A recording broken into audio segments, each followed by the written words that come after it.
Alors, je vous dis parfois que, le message que j'ai préparé, que Dieu s'en est beaucoup servi dans ma vie, puis qui m'a beaucoup parlé, et c'est particulièrement vrai ce matin. C'est un message qui m'a brassé, qui m'a édifié, qui m'a exhorté, qui m'a repris, et j'espère qu'il va avoir un bel impact dans vos vies aussi. Alors, la prière de communion. Dans Jean 15,7, ça dit, si vous demeurez en moi et que mes paroles demeurent en vous, demandez ce que vous voudrez et cela vous sera accordé. Promesse extraordinaire, n'est-ce pas? Est-ce que vous trouvez ça facile de prier? Hein? Des fois, on se demande pourquoi il y a si peu de gens qui participent à la prière en Église. Alors, il est où le problème?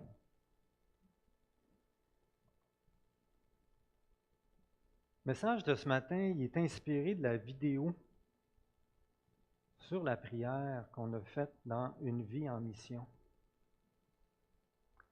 J'aimerais ça qu'on le réécoute ensemble.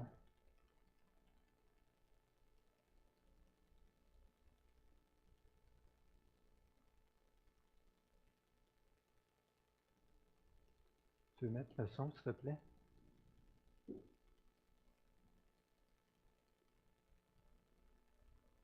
On sait que Dieu veut faire pousser des arbres dans le désert. Il a déjà placé de l'eau à des endroits bien précis pour ça. Puis pour semer l'Évangile, il a prévu de nous envoyer l'eau.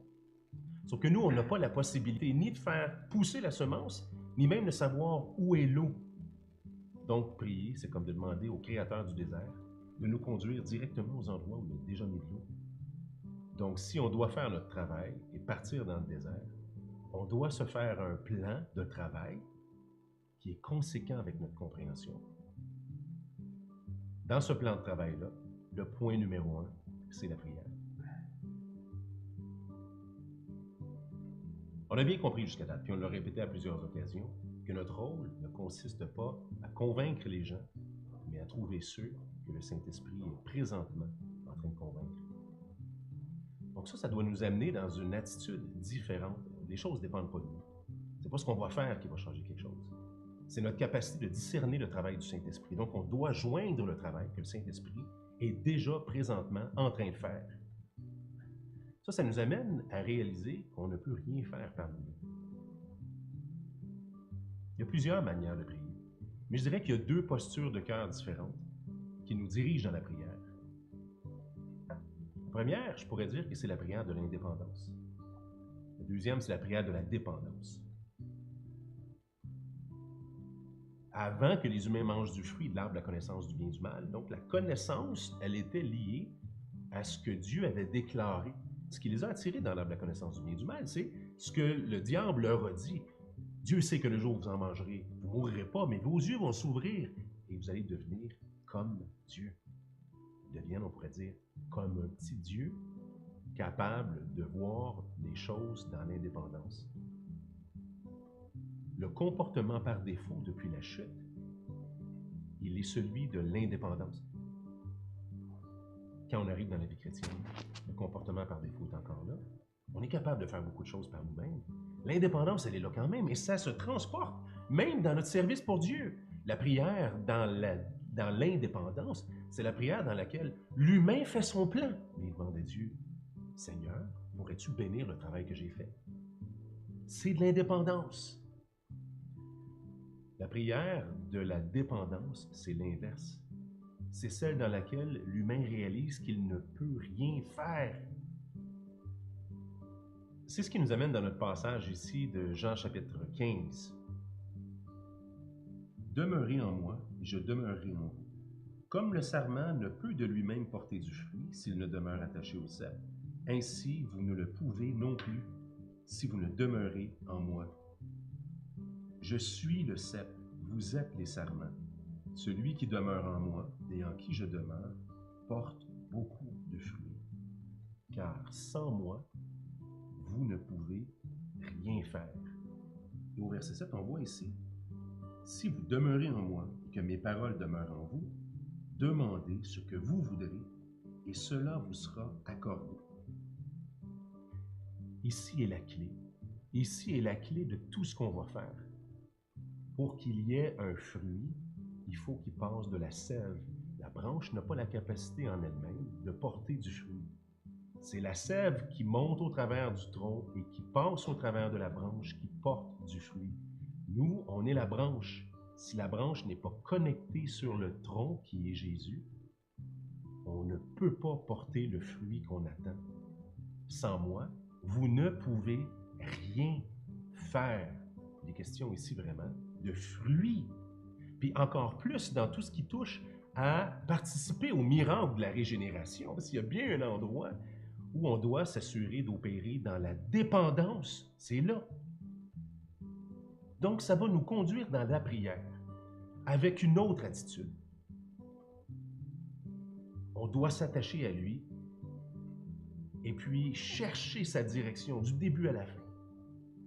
On va le voir nous conduire. Ensuite, on doit prier aussi dans la confiance.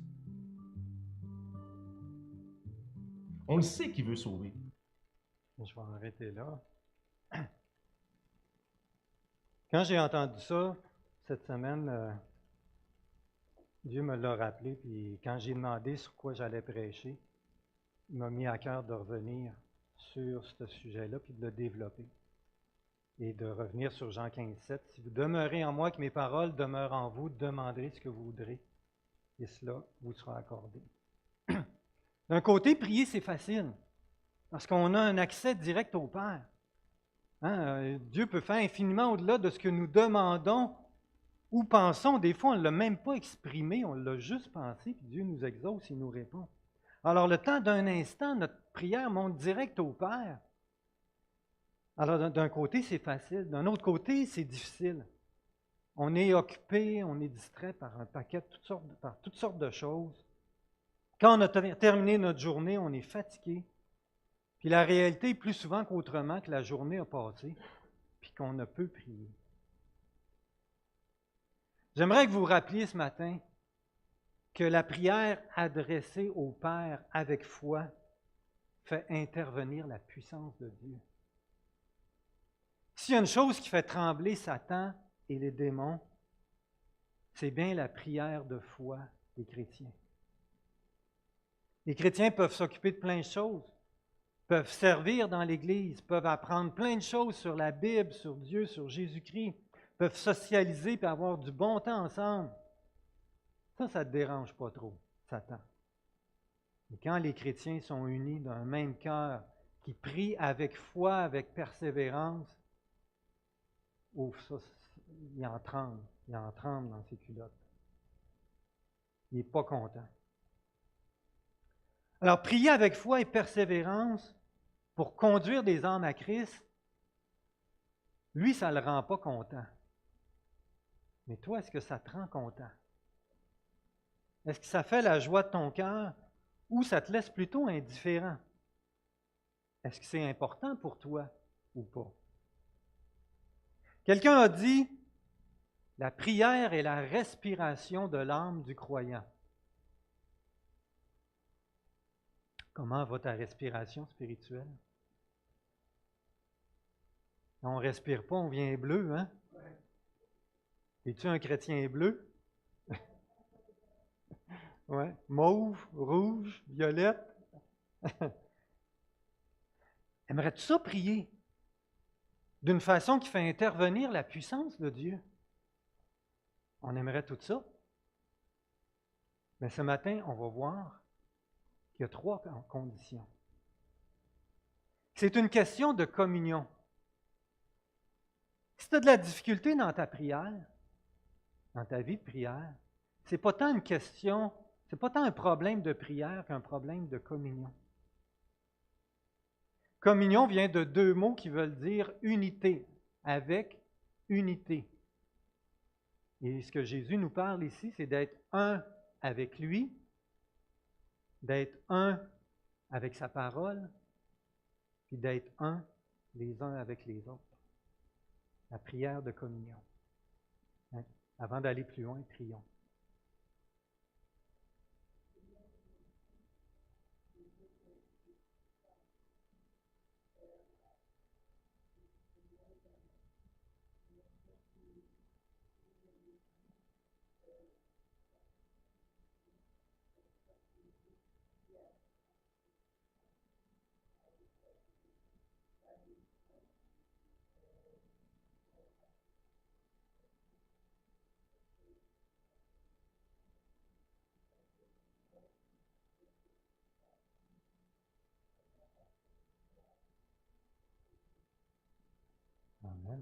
Merci Seigneur.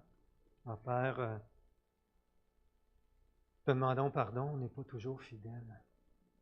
Et toi, Seigneur, tu demeures fidèle à toutes tes promesses. Nous te demandons de venir parler à nos cœurs par ton Esprit Saint. Te demandons d'accomplir ton œuvre pour que dans nos cœurs, pour qu'on soit de plus en plus en communion avec toi et qu'on puisse goûter au résultat de cette merveilleuse promesse. Te le demandons au nom de Jésus. Amen. Alors, premièrement, la prière en communion avec Jésus. Si vous demeurez en moi, une prière qui est fondée sur la communion avec Jésus en étant dépendant de lui en toutes choses. En étant dépendant de lui en toutes choses. Jésus dit, si vous demeurez en moi.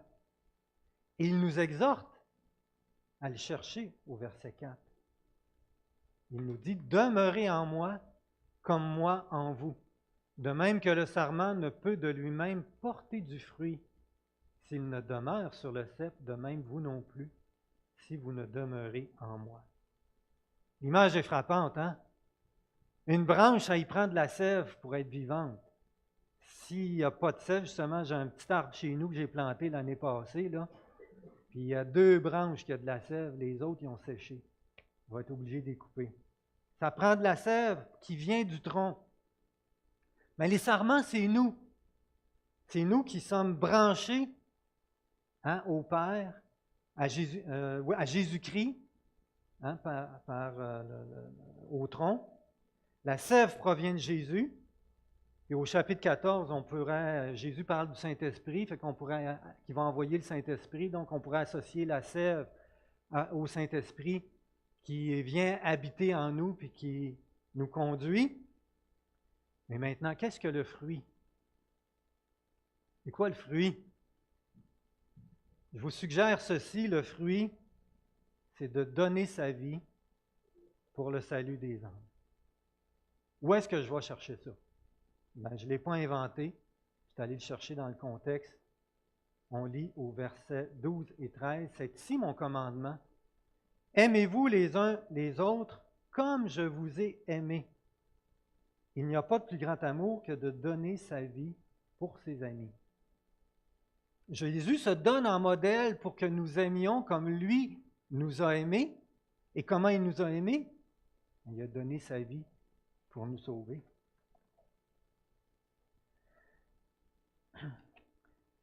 OK, en donnant notre vie à quoi? La suite du passage nous l'indique. Vous êtes mes amis si vous faites ce que je vous commande. OK? On donne notre vie pour faire ce qu'il nous commande. Et là, il dit au verset 16. Ce n'est pas vous qui m'avez choisi, mais moi je vous ai choisi et je vous ai établi afin que vous alliez et que vous portiez du fruit et que votre fruit demeure afin que ce que vous demanderez au Père en mon nom, il vous le donne. Afin que vous alliez faire référence à quoi ici? Faire des disciples et aller annoncer l'Évangile. Pourquoi? Mais parce que c'est le cœur du Père qui veut que tous les hommes soient sauvés et parviennent à la connaissance de la vérité. Alors donc, le fruit, c'est de donner sa vie pour le salut des âmes.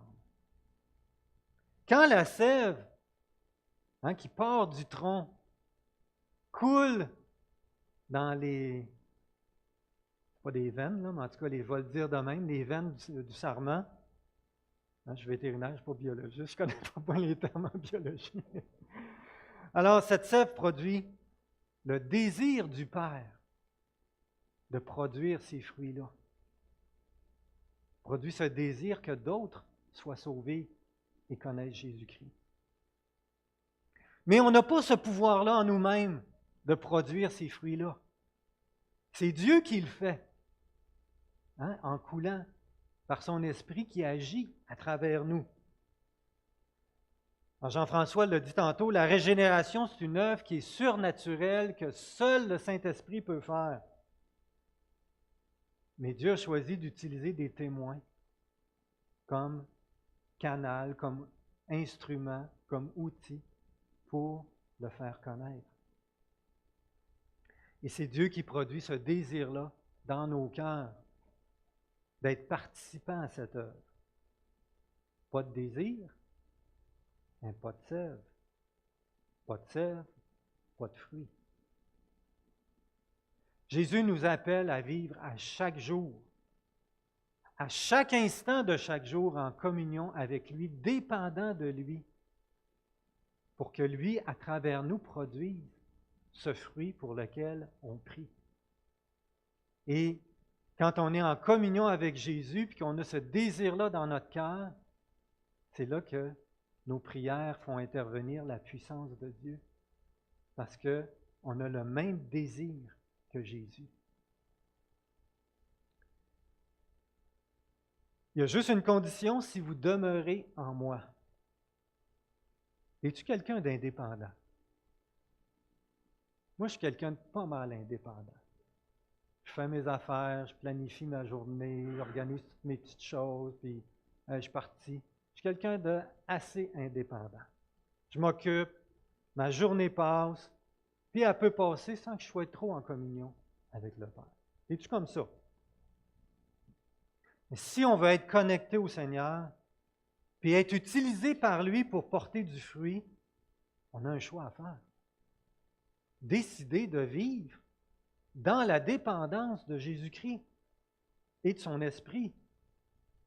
Prioriser ma communion avec le Père. Puis ça, c'est un choix que j'ai à faire à chaque jour. Parce que le mode automatique, c'est l'indépendance. Et si je veux choisir d'être dépendant, je dois le choisir à chaque jour, à chaque instant. Je cherche la communion avec Dieu. Je la recherche constamment, tout au long de la journée.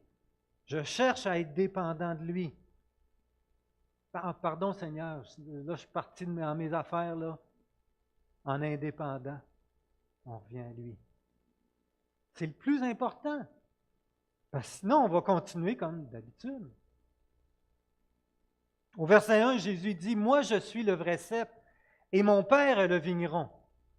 Tout sarment qui est en moi et qui ne porte pas de fruits, il le retranche. » Je ne suis pas certain qu'est-ce que Jésus veut dire par « il le retranche », mais ça ne me semble pas trop bon. Ça me fait penser à la parabole du semeur, hein, les 4 terres. Puis la 3e terre, ben, c'est une plante qui pousse au milieu des ronces puis des épines, puis elle ne produit jamais de fruits mûrs.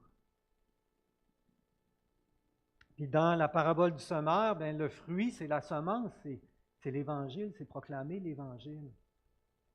Ça ne vient jamais apporter du fruit. Mais Jésus continue, « Tout sarment qui porte du fruit, il l'émonde, afin qu'il porte encore plus de fruits. » Il y a des sarments qui ont juste un petit peu de fruits, il y en a d'autres qui en ont plus. Mais le vigneron, qui est notre Père, ben lui, il travaille en sorte que chaque branche puisse porter d'année en année toujours un peu plus de fruits. Et ça, c'est son travail. Le Père émonde. Il vient enlever les gourmands qui ne produisent pas de fruits pour que la branche puisse porter encore plus de fruits. Les gourmands, c'est des branches qui poussent entre les branches fruitières et le tronc, puis qui utilisent de la sève, mais qui ne portent pas de fruits. Puis, je connais plus les pommiers que les vignobles, là, mais quand on va avoir des branches qui portent beaucoup de pommes, eh bien, au début de l'été, on enlève les gourmands. J'ai fait ça dans un verger quand j'étais jeune. Alors, les gourmands, c'est quoi? Des choses qui ne sont pas nécessairement péchées, mais qui prennent beaucoup de place dans nos vies, qui nous occupent, et qui nous occupent tellement qu'on ne se concentre pas à porter du fruit. Alors le Père, qui est notre vigneron, il vient puis il nous convainc de prioriser, de porter du fruit. Il coupe ici, il coupe là, puis il remplit nos cœurs de plus en plus de ce désir de voir des âmes qui soient sauvées et de prier pour ça. Alors, l'Esprit de Dieu fait le ménage dans nos priorités, dans nos activités, pour qu'on ait les désirs du Père et qu'on puisse voir ce fruit venir à maturité. Si vous demeurez en moi, première condition, pour avoir une prière qui fait intervenir la puissance de Dieu. La deuxième condition, que mes paroles demeurent en vous. Que mes paroles demeurent en vous. La prière en communion avec sa parole. Une prière qui est fondée sur la communion avec Jésus en étant dépendant de lui en toutes choses et qui est fondée sur ses promesses, sur sa parole et qui est portée par la foi en sa parole. Ça donne l'assurance qu'elle est exaucée.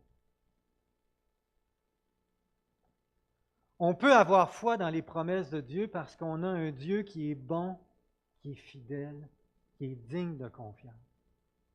Quand Dieu nous dit quelque chose, bien, c'est une parole qui est fiable, une parole qui est certaine. On sait qu'il va le faire. C'est le fondement de notre foi. La personne de Dieu qui est bon, qui est fidèle, ses promesses, sa parole qui est infaillible, c'est le fondement pour qu'on ait l'assurance qui nous exauce. La foi fondée sur la nature de Dieu et ses promesses est définie comme la ferme assurance des choses qu'on espère. On espère toutes sortes de choses pour nos enfants, pour nos familles, nos voisins, nos amis, pour différents besoins qu'on a, différentes situations. On espère des choses, mais la foi nous donne l'assurance des choses qu'on espère, la démonstration de celles qu'on ne voit pas. Alors Dieu est fidèle à ses promesses. Puis, il veut tellement qu'on ait cette assurance-là dans nos prières par la foi. Bonjour, bienvenue. Bienvenue.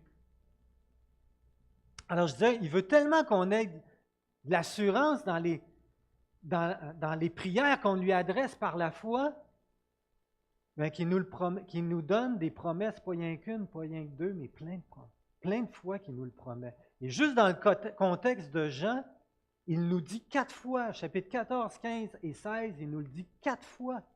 On va en regarder quelques-unes. Au chapitre 14, « Et tout ce que vous demanderez en mon nom, on pourrait dire aussi en communion avec moi, en communion avec ma parole, c'est la parole de Jésus. Donc, tout ce que vous demanderez en mon nom, je le ferai, afin que le Père soit glorifié dans le Fils. Si vous demandez quelque chose en mon nom, je le ferai. » Chapitre 16. « En vérité, je vous le dis, ce que vous demanderez au Père, il vous le donnera en mon nom. Jusqu'à présent, vous n'avez rien demandé en mon nom. Demandez et vous recevrez, afin que votre joie soit complète. » Quand Dieu répond à une prière, ça produit de la joie. Mais quand on a une foi ferme dans les promesses d'un Dieu, un Dieu qui est bon, qui est fidèle, bien ça produit de la joie aussi, même avant qu'il réponde. Qu'est-ce que vous remarquez dans ces deux versets-là? Bien, l'assurance. Je le ferai, il dit 2 fois. Il vous le donnera. Vous recevrez. C'est des promesses qui donnent de l'assurance. L'apôtre Jean, dans sa première lettre, revient sur la même idée. Il va dire en 1 Jean 5, « Voici l'assurance que nous avons auprès de lui, dans notre communion avec lui, si nous demandons quelque chose selon sa volonté, en communion avec sa parole, il nous écoute. Quoi que ce soit que nous demandions, nous savons que nous possédons ce que nous lui avons demandé. Même si on ne l'a pas encore. Une assurance. Vous ne voyez pas que c'est extraordinaire? Qu'est-ce qu'on a en Jésus? J'aimerais faire 2 constats à la lumière de ces passages. Puis je l'ai fait dans ma propre vie. Le premier constat que j'ai fait, c'est que ma foi est petite. Beaucoup d'incrédulité. J'ai écrit « Ma foi est petite », je dirais même plus que mon incrédulité est grande. Deuxièmement, qu'est-ce qu'on ne pourrait pas réaliser pour l'œuvre de Dieu, pour sa gloire, pour son royaume, en mettant ça en pratique? Ce serait extraordinaire. Jésus a dit « Rien ne vous serait impossible ». Dans Matthieu 17, 20, il dit « C'est à cause de votre petite foi, leur dit Jésus, en vérité, je vous le dis, si vous aviez de la foi comme un grain de moutarde, c'est tout petit un grain de moutarde, vous diriez à cette montagne, transporte-toi d'ici là, et elle se transporterait, rien ne vous serait impossible. » As-tu des montagnes dans ta vie qui te semblent impossibles? Jésus nous encourage et nous exhorte à avoir foi en lui. Alors, pouvez-vous imaginer qu'est-ce que Dieu peut faire à travers nos prières de foi qui font intervenir sa puissance? Les promesses de Dieu sont extraordinaires. Pourtant, des fois, j'ai l'impression qu'on est assis sur $1 million et qu'on vit comme des pauvres. C'est pas moi qui l'ai inventé, je l'ai entendu de quelqu'un d'autre. On a notre part de responsabilité. Est-ce qu'on réalise que Dieu peut, à travers nous, par l'action de son Esprit Saint qui agit en nous parce qu'on est connecté à Jésus, peut faire des choses extraordinaires, peut faire des grandes choses. Puis il en a fait. On a été témoins de ça. Et on peut l'être encore. Alors comment, dites-moi, adresser au Père une prière qui fait intervenir sa puissance? Si vous demeurez en moi et que mes paroles demeurent en vous. Une prière qui est fondée sur la communion avec Jésus, qui dépend de lui constamment, à chaque jour, à chaque instant. Une prière qui est fondée sur les promesses de Dieu, qui est portée par la foi, qui donne l'assurance qu'elle est exaucée. Et troisièmement, une prière qui est fondée sur l'amour et l'unité. La prière en communion les uns avec les autres. Si vous demeurez en moi, que mes paroles demeurent en vous. Jésus n'a pas dit, si tu demeures en moi, que mes paroles demeurent en toi. Il s'adresse à la communauté des croyants, à son groupe de disciples. La prière apportée en communion avec Jésus et avec foi est apportée par une communauté qui vit dans l'amour de Jésus et dans l'unité, fait intervenir la puissance de Dieu. Jésus donne cette promesse à la prière dans un contexte où il parle de l'amour et de l'unité des croyants. C'est ce qu'on lit à partir du verset 9. « Comme le Père m'a aimé, moi aussi je vous ai aimé. Demeurez dans mon amour. Si vous gardez mes commandements, vous demeurez dans mon amour, de même que j'ai gardé les commandements de mon Père et que je demeure dans son amour. Je vous ai parlé ainsi afin que ma joie soit en vous et que votre joie soit complète, encore une fois. Voici mon commandement, aimez-vous les uns les autres comme je vous ai aimé. » Quand les chrétiens sont remplis de l'amour de Jésus pour le salut des âmes, et qui sont eux-mêmes, entre eux, un témoignage vivant de cet amour-là, les uns pour les autres, mais ça fait intervenir la puissance de Dieu dans nos prières. Si vous demeurez en moi et que mes paroles demeurent en vous, communion avec Jésus, en communion avec sa parole, en communion les uns avec les autres, demandez ce que vous voudrez et cela vous sera accordé. Maintenant, attention, ce n'est pas un checklist ici. C'est pas, là, je suis en communion avec Jésus. Là, non, je suis en communion avec sa parole. J'aime tous mes frères et sœurs. Là, je m'en vais m'acheter un 6,49. Puis je vais prier pour gagner le gros lot. C'est sûr, je vais l'avoir. C'est pas ça. Je ne veux pas vous décevoir, là. Mais ce n'est pas une recette magique. Ce n'est pas un génie là, qui apparaît, qui exauce tous nos souhaits. Parce que quand je suis en communion avec Jésus, c'est son Saint-Esprit qui m'anime et qui me conduit, bien, il va produire les désirs du Père dans mon cœur. Pas les désirs de la chair. Alors, ce n'est pas une recette pour gagner une corvette. C'est une recette pour gagner des âmes à Christ. Parce que c'est le désir du Père qui va être porté dans la prière avec foi et qui va faire intervenir la puissance de Dieu. Alors la prière, c'est pas, Seigneur, vous savez, tous nos besoins, on peut les amener au Père, les lui confier. Mais la réponse à la promesse ici, c'est la prière qui est selon la volonté du Père. C'est la prière qui est dirigée par l'Esprit du Père.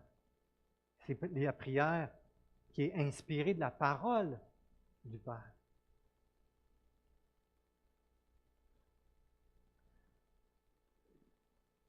Donc, une prière qui est fondée sur la communion avec Jésus, qui est dépendant, où on est dépendant de lui.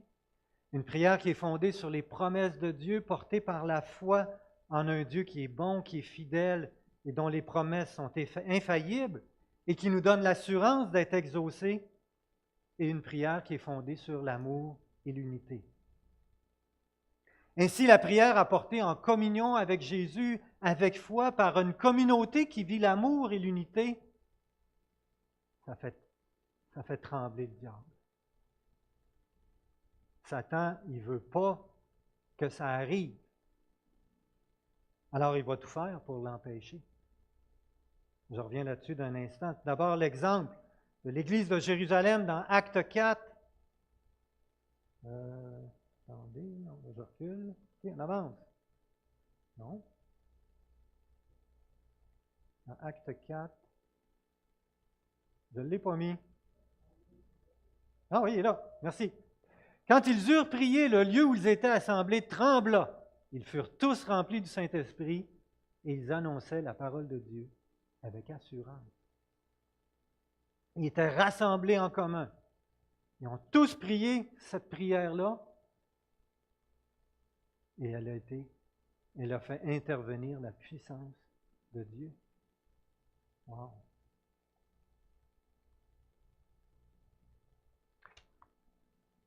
Alors, ça me fait dire que les trois conditions pour faire intervenir la puissance de Dieu dans nos prières sont en même temps trois obstacles à la puissance de Dieu. Donc, mon indépendance. Voilà, mon indépendance ou attrister et éteindre l'Esprit Saint est un obstacle. Évidemment, mon incrédulité. Le manque d'amour ou d'unité, que ce soit l'amertume, le manque de pardon, de grâce, les divisions, parti pris, etc. Le manque d'amour et d'unité au milieu de nous. Alors, c'est pour ça que c'est tellement important de rechercher la repentance continuellement, la sainteté dans nos vies, de s'exciter à la fois dans les promesses de Dieu ensemble et d'être en communion les uns avec les autres. C'est tellement important parce que ça a un impact dans la réponse à nos prières, dans l'efficacité de nos prières pour faire intervenir la puissance de Dieu. Jésus a dit ceci au verset 8.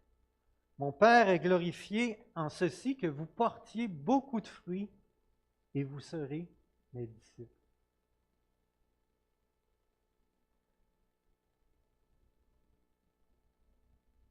Dieu est glorifié quand il se sert de nous et qu'il agit en nous et à travers nous pour le faire connaître et faire d'autres disciples. Être disciple de Jésus-Christ, ce n'est pas juste être sauvé. Être disciple de Jésus-Christ, c'est d'être conduit par l'Esprit de Dieu à accomplir, à nous utiliser comme on est, avec ce qu'on est. Mais l'Esprit de Dieu est capable d'utiliser chacun d'entre nous avec ce qu'il nous a donné. Et quand ça se produit, eh bien, on est des chrétiens, puis on est une Église qui glorifie le Seigneur. C'est lui qui est glorifié.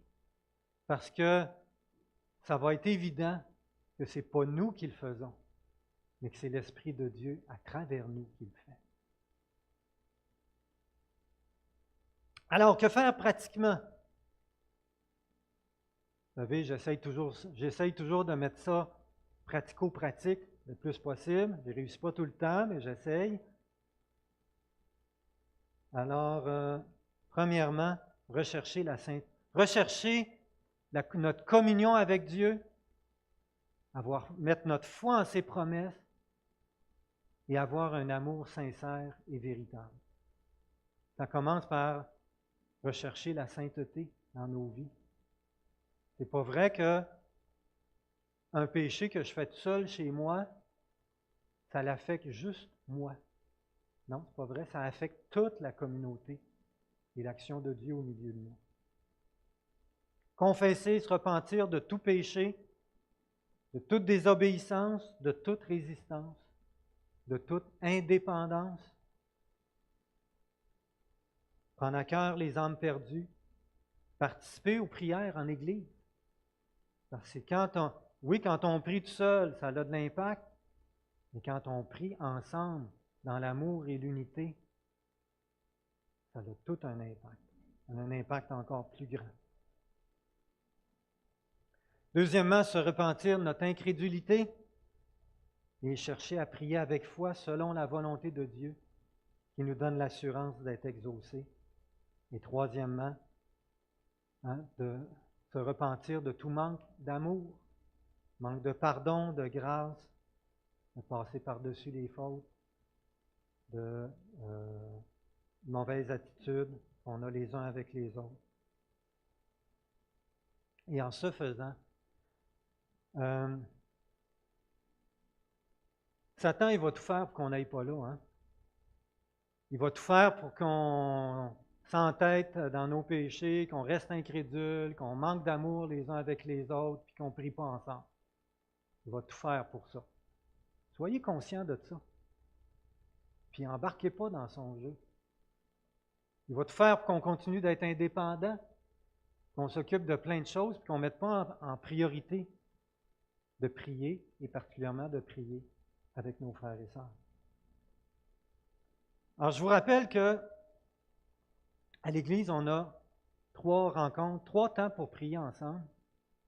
Le mercredi soir à 19h sur Zoom, le dimanche matin ici même à 9h15, et le dernier samedi de chaque mois de 10h à midi. Je vous encourage à prioriser ces temps de prière-là. Parce qu'ensemble, avec la conviction, ça a un impact dans le royaume de Dieu. Et que, en cherchant ensemble à être en communion avec Jésus, puis en cherchant à avoir foi dans les promesses de Dieu et en s'aimant les uns les autres, bien qu'on va goûter à la puissance de Dieu ensemble. Personnellement, j'aime mieux prier avec d'autres que tout seul. J'ai plus de facilité à prier avec d'autres. Quand je suis seul, mes pensées s'en vont à droite puis à gauche, puis j'ai plus de difficultés. Fait que je me suis dit, mais pourquoi pas mettre un temps sur Zoom? C'est facile sur Zoom. On est à la maison, on se connecte, 15-20 minutes. Pourquoi même mettre un petit temps matin et soir, qu'on prie ensemble. Et ce que je vais faire, c'est que je vais vous envoyer par Internet, par courriel, un lien Internet pour que ceux qui le veulent et qui peuvent, qu'on prenne un petit temps de prière à 7 heures et à 20h30. Pourquoi à 7 heures? C'est parce que c'est avant de partir pour le travail. Puis en passant, si vous venez de vous lever et que vous n'êtes pas présentable, bien qu'à ne pas mettre la caméra. Puis à 20h30, parce que c'est un petit peu avant le coucher. Il y en a qui se couchent tôt, d'autres plus tard, mais à 20h30, on peut laisser nos occupations puis prendre un petit moment pour prier. Pas trop long, une vingtaine de minutes. Ça va super bien. Gros max 30 minutes, mais peut-être juste 15-20 minutes. Puis on prend un temps pour prier. Et là, on prie pour chercher notre communion avec le Seigneur, mettre notre foi en lui, prier pour notre amour les uns pour les autres, puis les besoins que Dieu va susciter dans le moment. Alors, je vous envoie un lien. Écoutez, il n'y a pas d'obligation à participer à ces réunions-là. C'est un privilège, c'est une bénédiction. Puis, je ne serai pas tout le temps là moi-même, là. Des fois, je vais être en vacances, des fois, je vais être parti travailler en Abitibi. Le lien va être disponible. Je ne serai pas nécessairement là. Je vais être là la plupart du temps. Mais c'est une invitation à prendre un petit moment ensemble pour mettre en pratique ce qu'on vient d'apprendre ce matin. Non, je vais envoyer un lien, puis il va falloir le sauver. Il va falloir le sauver, le garder, le sauver quelque part. Ça va toujours le même lien. Non, pas besoin d'être autre pour ouvrir. Le fait de ne pas être autre, tu ne peux pas partager, mettre à l'écran. Tu ne peux pas partager à l'écran. Mais je vais le mettre pour que, même si moi je ne suis pas là, que les gens peuvent se réunir. Évidemment, le mercredi soir, dimanche matin, il n'y en aura pas. Vous comprenez pourquoi. Puis, comment? Ouais. Non, mercredi soir, il n'y en aura pas, on a déjà notre réunion. Oui, puis le dimanche matin, on a notre réunion ici. On a un temps de prière déjà ici. D'accord? Je vous envoie ça après-midi, on commence à soir. À soir ou demain matin, c'est comme je vais l'envoyer. Si je n'ai pas votre adresse courriel, juste à me la laisser, je vais vous ajouter. OK. Alors, c'est regrettable pour ceux qui n'ont pas, un Internet ou un cellulaire, mais c'est une façon accommodante de pouvoir fonctionner. Deuxièmement, l'Église, on a une stratégie pour atteindre les âmes perdues. Alors, l'Association des fermiers chrétiens, je passe vite là-dessus, je vous encourage parce que c'est une opportunité extraordinaire de développer de l'entre-gens pour présenter l'Évangile. C'est extraordinaire. Pour casser la glace, vous n'avez jamais cassé la glace dans l'évangélisation, c'est la place pour le faire. On a aussi, avec la vision M4, on termine présentement des groupes Une vie en mission pour intégrer la prière pour des personnes de paix, pour des personnes que Dieu mette sur notre chemin, des personnes ouvertes à l'Évangile. Si vous n'avez pas participé ce printemps, ça va être possible de le faire avec un ou deux autres groupes à partir de septembre. Puis, à travers cette vision-là, on vous encourage de participer à des groupes de prière pour intercéder pour les groupes découvertes. Alors, allez voir les responsables de groupe, que ce soit François, Nathalie, moi, c'est Pierre qui s'occupe de la prière, notre groupe. Puis moi, pour le groupe d'Huntington, puis dites-moi, ajoute-moi à ton groupe de prière, je vais prier pour votre groupe découverte. Vous allez recevoir l'information pour vous ajouter. Rien que de prier pour ça, c'est une bénédiction. Puis on a aussi le ministère des Dames de cœur qui font des rencontres, qui invitent d'autres femmes pour pouvoir créer des liens.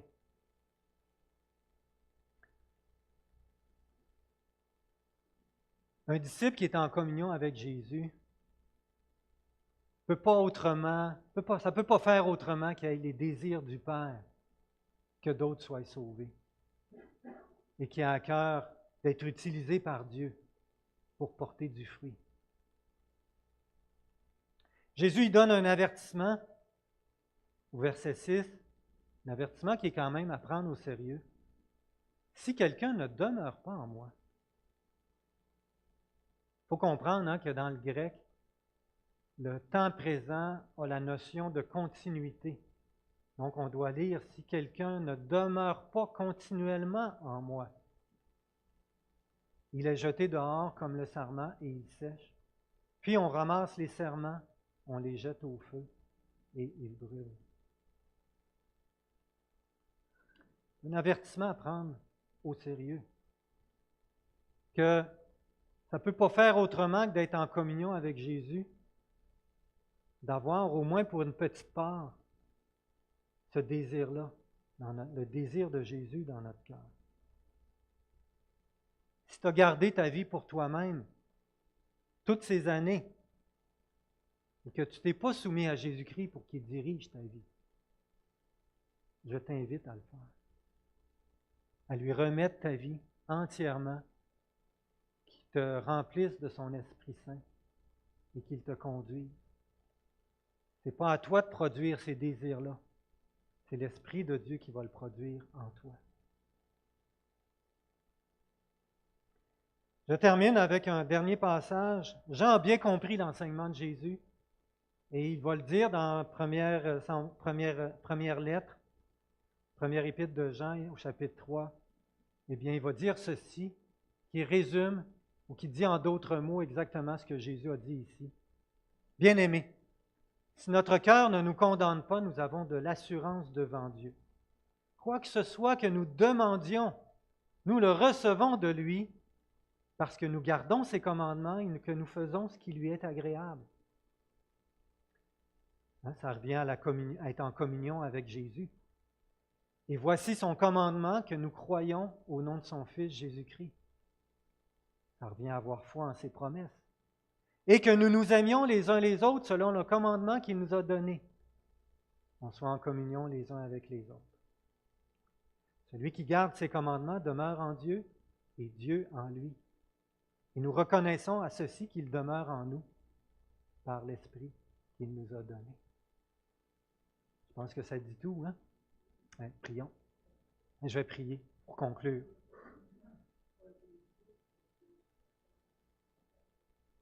Oui, on priera pour ça. Okay.